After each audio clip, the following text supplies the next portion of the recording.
I have this discussion every day with my one-on-one coaching clients, my corporate consulting clients, and speaking in big groups. And so I share my mantra with you all, and that is self-care is not selfish. And do me a favor, will you just repeat that for me, please? Yeah. Self-care is not selfish. Great. Now be honest with me. Of those of you who just said that, how did you feel fabulous and that felt really easy to say? Yeah, it's only easy for me because I say it every morning. You know, we all love those positive quotes that come on Facebook, but what's the thing about an affirmation and the brain science we know about this is until you keep repeating a positive statement or a habit, brain cells, and that's neuroplasticity is a really sexy term in my world of neuroscience, the brain cells actually change.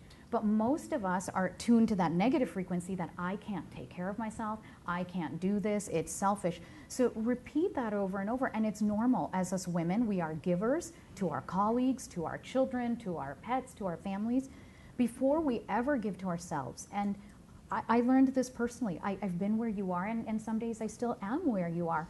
And I remind myself this, that how can we give of ourselves when our tanks are empty?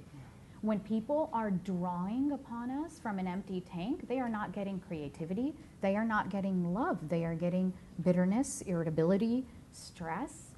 And when we talk about self-care, you know, automatically, most women, I don't know about you, I think of that fabulous spa and a limousine comes and that driver is handsome, and you create this really amazing fantasy in your head, and it's gonna take all day.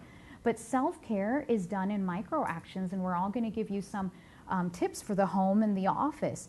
And it's about giving yourself permission for just 10 minutes, 20 minutes to do some form of self-care that's going to rewire your mind to a less stressful state. And the way you do that is either something that you see pleases you, something you touch, like petting your dog, something you taste, a good tasting food, an aroma you smell, like the lavender incense. As long as it's crossing one of the sensations, you're reducing those stress hormones I was talking about, bringing on the relaxation. So try it one more time now that you've heard me say a little doctor lecture about it. Try it one more time. Self-care is not selfish. Self-care is not selfish. Good. And I gift you that mantra, and that at any moment when the stress levels is high, go back to that mantra, please. It almost sounds like it doesn't have to be work as you're describing it. I agree. I mean,